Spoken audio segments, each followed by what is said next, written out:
Hi everyone, welcome to Sumi's healthy kitchen. இன்னைக்கு நம்ம வழக்கமாக செய்கிற புலாவை விட இன்னைக்கு டிஃப்ரெண்ட்டாக பிளாக் சென்னாவும் அதிகமான வெஜிடபிள்ஸும் போட்டு செய்கிற ஒரு புலாவ் எப்படி செய்கிறதுன்னு பார்க்கலாம். இது குழந்தைங்கள்லேருந்து பெரியவங்க வர சூப்பரான லஞ்ச் பாக்ஸ் ரெசிபி.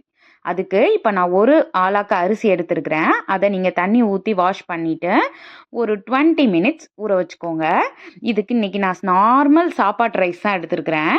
நீங்கள் அதுலேயே இந்த புலாவ் உங்களுக்கு சூப்பராக இருக்கும். அப்புறம் நைட்டு இந்த கருப்பு கொண்டக்கடலையை நான் நைட்டே ஊற வச்சு ஒரு 8 மணி நேரம் ஊற வச்சுக்கோங்க. அப்புறம் ஒரு குக்கர் சூட் பண்ணிக்கோங்க. இதில் 2 டேபிள் ஸ்பூன் நெய் சேர்த்துக்கோங்க. இந்த நெய் சூடானதுக்கப்புறம் 1 டீஸ்பூன் ஜீரகம் சேர்த்துக்கோங்க. ஜீரகம் பொரிஞ்சதுக்கப்புறம் ஒரு பிரியாணி இலை, ஒரு பீஸ் பட்டை சேர்த்துக்கோங்க, ஒரு 3 கிராம்பு சேர்த்துக்கோங்க, ஒரு கருப்பு ஏலக்காய் சேர்த்துக்கோங்க. இது சேர்த்துட்டு ஒரு பீஸ் ஜாவித்திரி சேர்த்துக்கோங்க. அப்புறம் ஒரு மீடியம் சைஸ் வெங்காயத்தை 1/2 கட் பண்ணி எடுத்து வச்சுருக்கேன், அதையும் சேர்த்துக்கோங்க. அதை சேர்த்துட்டு நல்லா வதக்கிக்கோங்க. இது நல்லா வதங்கட்டும். இது வதங்கினதுக்கப்புறம் நம்ம இது கூட 2 பச்சை மிளகா சேர்த்துக்க போகிறோம்.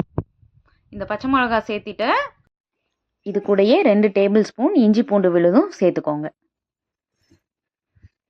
சேர்த்துட்டு இதையும் அந்த பச்சை வாசனை போகிற வரை நல்லா வதக்கிக்கோங்க. இது வதங்கினதுக்கப்புறம் ஒரு மீடியம் சைஸ் தக்காளி நான் ரஃபாக கட் பண்ணி எடுத்து வச்சுருக்கேன், அதை போட்டுக்கோங்க.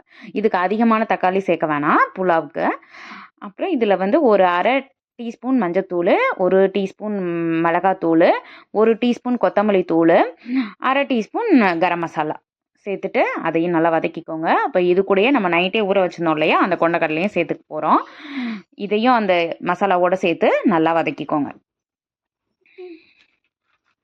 இது இந்த மசாலாவோடு சேர்த்து வதங்குறப்ப ஸ்மெல்லு சூப்பராக இருக்கும். இப்போது இந்த ரைஸ்க்கு நான் 2 கிளாஸ் தண்ணி எடுத்திருக்கேன். அதில் 1 கிளாஸ் இப்பயே ஊற்றிட்டேன். தேவையான அளவு உப்பு சேர்த்துக்கோங்க. இப்போ குக்கரை மூடி மீடியம் ஃப்ளேமில் 3 விசில் வச்சுக்கோங்க. இப்போ ஏர் ரிலீஸ் ஆனதும் ஓப்பன் பண்ணி பார்த்துக்கலாம். கடலை நல்லா வெந்துடும். ஒரு 80% நல்லா வெந்துடும். மீதி இருக்கிறத நம்ம இன்னும் ரைஸ் போடும்போது கரெக்டாக இருக்கும். இப்போ இது கூட நம்ம இப்போ தான் வெஜிடபிள்ஸ் சேர்க்க போகிறோம். ஏன்னா முன்னாடியே சேர்த்துருந்தோன்னா குழஞ்சிடும். இப்போ நான் இது கூட ரஃபாக கட் பண்ண கேரட்டு, உருளைக்கிழங்கும் சேர்த்துக்க போகிறேன். இதை நீங்கள் பெருசாகவே கட் பண்ணிக்கோங்க. இதை சேர்த்து இப்போ இந்த மசாலாவோட வதக்கிக்கோங்க. இது நல்லா வதங்கட்டும். இது வதங்கினதுக்கப்புறம் நம்ம ஒரு 20 நிமிஷம் ரைஸ் ஊற வச்சுருந்தோம் இல்லையா, அந்த அரிசியும் இப்போ சேர்த்துக்க போகிறோம். இதில் நான் ஃபுல்லாக சேர்த்துட்டு இது கூட இப்போ நம்ம மீதி இருந்த 1 கிளாஸ் தண்ணி ஊற்ற போகிறோம். 1 டம்ளர் ரைஸ்க்கு 2 டம்ளர் தண்ணி ஊற்றிக்கோங்க. சாப்பாட்டு ரைஸ்க்கு பாஸ்மதியாக இருந்தால் 1க்கு 1.5 சேர்த்துக்கோங்க. இதில் கஸ்தூரி மேத்தி கொஞ்சமாக சேர்த்துக்கோங்க, நல்லாயிருக்கும் இந்த புலாவுக்கு. இது நல்லா கொதிக்கும் போது ஒரு ட்ராப் லெமன் மட்டும் புளிஞ்சு விட்டுக்கோங்க. சாதம் நல்லா உதிரி உதிரியாக இருக்கும். குக்கரை மூடி இப்போ மீடியம் ஃப்ளேமில் 2 விசில் வைங்க. மொத்தம் 5 விசில். இப்போ ஏர் ரிலீஸ் ஆனது ஓப்பன் பண்ணி பாருங்கள். சூப்பராக ரெடி ஆயிடுச்சு. அந்த கேரட்டும் உருளைக்கிழங்கும் பார்க்குறதுக்கு சூப்பராக இருக்குப்பாங்க, கலர்ஃபுல்லாக.